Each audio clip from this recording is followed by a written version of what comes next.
Well, I did it again. I was going to make a video of how to make these fire starters, and after I got done filling my egg cartons, I go, shoot, I forgot to videotape all that. So, anyway, I'm going to try backing up a little bit. This is what I have for my filler, which is basically pine needles, pine cones, some small pieces of um, wood for the smoker, some pellets I threw in there, and on the bottom of this I have lint, and you basically just layer the lint into the bottom, and then you hand load it with the pine needles and cones, and then make sure you go through with your finger and level them off. So like this one here, see, there's just lint in there, there's nothing. So you get a little handful and just dump some on there. Videotaping and talking and doing three different things, I'm having a hard time.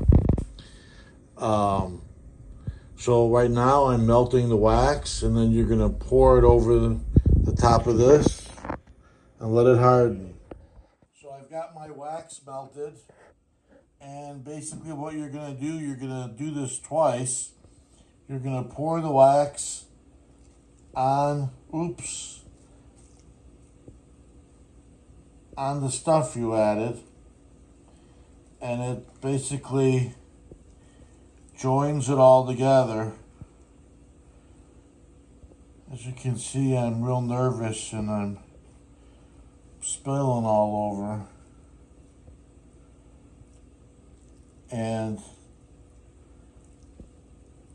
what I then do is I use a saw to cut them apart. These other two on this side, I already got a batch of wax on them. That's why it's not going down.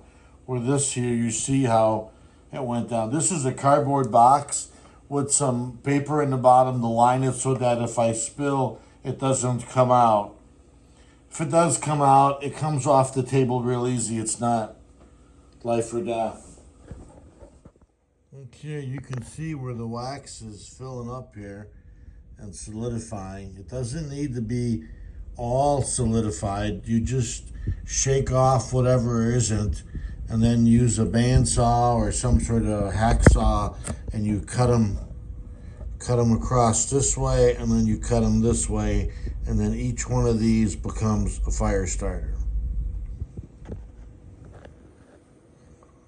So these two are the second batch of wax. This one has only had one pouring of wax. So I'm reheating some more wax, and then we're gonna do a second trip on these two. I'm gonna pour the second coat on these two over here, and if I have any left, I'll give it all a coat. One of the things to keep in mind is keep them close together so that if you miss, it goes on something that you're gonna pour wax on anyway. And the hard part is just getting the wax on the end ones.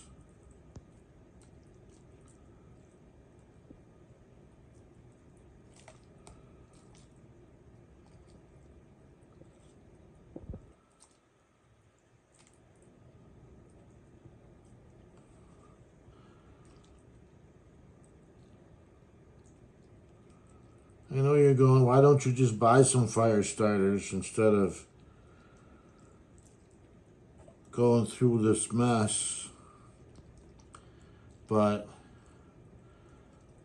this is kind of fun, and I get to use up old candles. Okay, looks like I got them all done. This one looks like it's doing really good.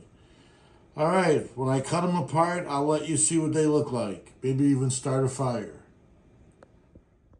Okay, we're back. It's been a couple hours, 3 or 4 hours. They've been outside in the 10-degree weather, and they're completely solid.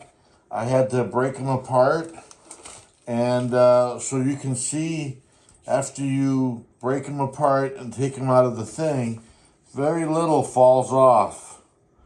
They're completely coated. The paper are soaked with the wax, and then Monday I'll take this and I'll go out to the bandsaw and we'll cut it right through here and then cut it through here, and on each one of these egg portions will be a fire starter. So they look pretty good. And again, very little falls off. Okay, so here we are in our last step. This is cutting them apart. Here we go.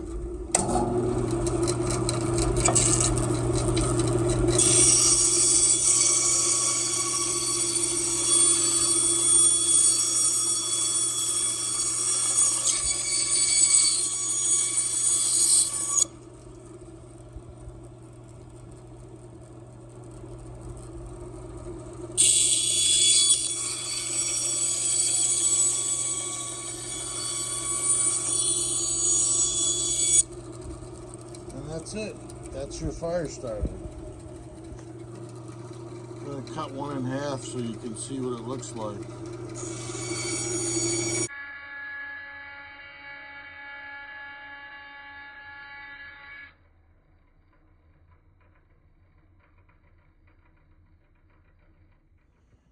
Okay, this is the last part to my video on how to make fire starters. This is how it turns out.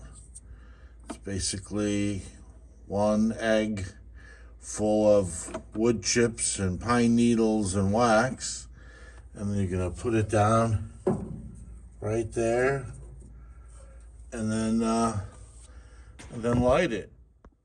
I'm my own cameraman, so I had to go light my match. So here we are.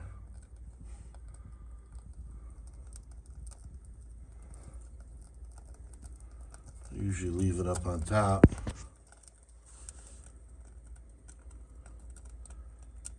As you can see, it's doing really good. I can now move it in a little bit and put my kindling over the top. Sorry about the camera bouncing around. Usually not left-handed. But anyway, as you can see, it looks like it's doing pretty good. I would call that a success. And that's the end of this video.